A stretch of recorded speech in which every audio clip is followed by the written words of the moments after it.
ሰላም አለይኩም ወራህመቱላሂ ወበረካቱ። ውድና የተከበራችሁ የቻናል ቤተሰቦች ሰላም፣ ጤና፣ ፍቅር በያላችሁበት ተመኘሁላችሁ።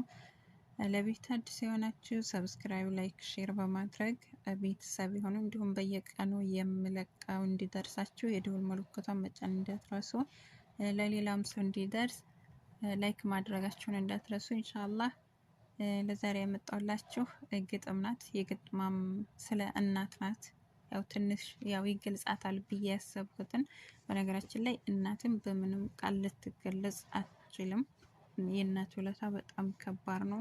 እናትነት በጣም ይከብዳል። ብቻ በተለይ በስደት ዓለም ያለን እህቶች እናቶቻችን ያው ትንሽ እሷን እንትን ይላቸዋል ብዬ ያሰብኳትን ትንሽ ግጥም ናት። ኢንሻአላህ ሸር ማድረጋችሁ ላይክ ማድረጋችሁን እንዳትረሱት።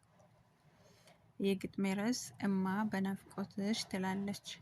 እማ በናፍቆትሽ ይድረስሽ ሰላምታ ካለሽበት ቦታ፣ አላህ ይጠብቅሽ ከጧት እስከ ማታ። ረሃብ ሆንሽብኝ አንቺ ውዷ እናቴ፣ ደብዳቤ ጽፍ ያለው ይድረስሽ መልእክቴ።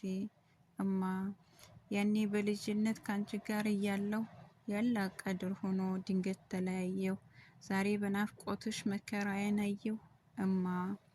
እማ ውበትሽ ጠፋብኝ ጠረንሽ ራቀኝ፣ ሆንኩኝ ብሶተኛ እምባ ተናነቀኝ፣ ናፍቆት ውስጤን ጎዳኝ እማዬ ጨነቀኝ።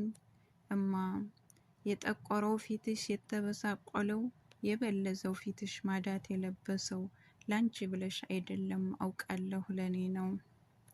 እኔው ልጥቆርልሽ እኔው ልበሳቆል፣ እኔው ዱቄት ልምሰል ለምን ጠቆርሽብኝ። እማ የቱንስ ጽፌ ከየትስ ጀምሬ፣ በምን ቃል ልግለጽሽ ምኑንስ ደርድሬ። እማ ብቸኝነት ገዝፎ ልቤን የሚብሰው፣ በሽታ እስኪመስለኝ ናፍቆትሽ እኮ ነው። በናፍቆት ሰቀቀን ልቤ ተሞላ፣ እማ ነፍቅሽኝ ስደትም አልሞላ።